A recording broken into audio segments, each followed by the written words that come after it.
కడప నగరంలోని మృత్యుంజయకుంట శివాలయంలో ఆదివారం భారతీయ హిందువుల ఐక్యవేదిక ఆధ్వర్యంలో హిందూ బంధువుల ఆత్మీయ సమావేశాన్ని నిర్వహించారు. మన వాళ్ళకి ₹1 కూడా ఇవ్వాలంటే మీరు చప్పట్లు కొడుతున్నారు. అది సిగ్గుచేటైన విషయం. అట్లాగే పిల్లలను వాళ్ళు ఎక్కువ మంది పెట్టించుకుంటారు. మనము ఏది చేయకూడదో అది చేస్తాము, ఏది చేస్తామో ఏది చేయాలో అది చేయము. అందుకే దాని ప్రతిస్పందనే వచ్చింది. ఇది మాత్రం ఎప్పటికీ గుర్తుపెట్టుకోనండి.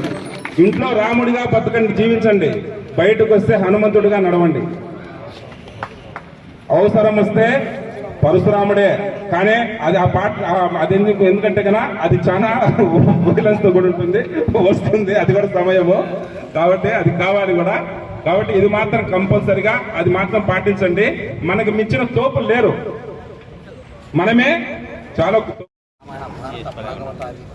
అద్భుతమైనటువంటి గ్రంథం. ఆ తర్వాత పురాణాలు, ఉపనిషత్తులు అందించినటువంటి శక్తివంతమైనటువంటి నేల ఇది. ప్రపంచంలో ఎవరైనా సరే అమెరికా దేశీయుల గురించి ఆలోచించారు, రష్యా దేశీయుల గురించి ఆలోచించారు, చైనా దేశీయుల గురించి భారతమే ఆలోచించారు. కానీ భారతదేశం సర్వమానవ సౌభ్రాతృత్వం కోసం తప్పించేటువంటి దేశం ఏదైనా ఉందంటే అది ఒక్క భారతదేశం, ఒక్క భారతదేశం.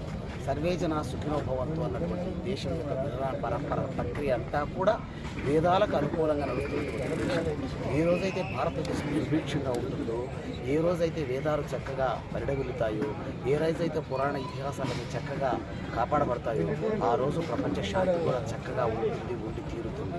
అటువంటి సనాతన ధర్మానికి వారసులైనటువంటి భారతీయుల మనమందరం కూడా ఈ ధర్మానికి కంకణబద్ధులై, ఈ ధర్మానికి పరిరక్షణగా, ధర్మానికి సాధకులుగా ప్రతి ఒక్కరూ కాపాడిన రోజు ఖచ్చితంగా ఇది ప్రపంచ శాంతికి బీజాన్ని అందించినటువంటి దేశం భారతదేశం కాగలదు.